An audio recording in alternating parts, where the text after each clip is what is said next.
ମକର ରାଶି ସ୍ୱାସ୍ଥ୍ୟ ସମସ୍ୟା ଦୂର ହୋଇ ଦୈନିକ କାର୍ଯ୍ୟ ପ୍ରତି ଉତ୍ସାହପ୍ରଦ ହେବ। କାର୍ଯ୍ୟକ୍ଷେତ୍ରରେ ସୁଖ ଶାନ୍ତି ବୃଦ୍ଧି ହେବା ସହିତ ଉଚ୍ଚ ସମ୍ଭାବନାର ଆଶା ପାଇପାରନ୍ତି। ଛୋଟ ଛୋଟ କଥାକୁ ନେଇ ପ୍ରେମୀ ଯୁଗଳଙ୍କ ମଧ୍ୟରେ ମତାନ୍ତର ଦେଖାଦେଇପାରେ। ଗରିବ ଲୋକମାନଙ୍କୁ ଖୁସି ମନରେ ଦାନ କଲେ ମାନସିକ ଅଶାନ୍ତିରୁ ମୁକ୍ତି ପାଇପାରିବେ। ପରିବାରରେ ଭୁଲ ବୁଝାମଣାରୁ ଅଶାନ୍ତିକର ପରିବେଶ ସୃଷ୍ଟି ହୋଇପାରେ।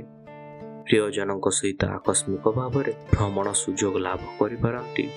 ହିତୈଷୀମାନଙ୍କ ସହିତ ଆଳାପ ଭ୍ରମଣର ସୁଯୋଗ ଲାଭ କରିବେ। ହିତୈଷୀମାନଙ୍କ ସହିତ ଆଳାପ ଆଲୋଚନା ସମୟରେ ଆପଣଙ୍କ ଅବସର ସମୟ ପାଇପାରନ୍ତି।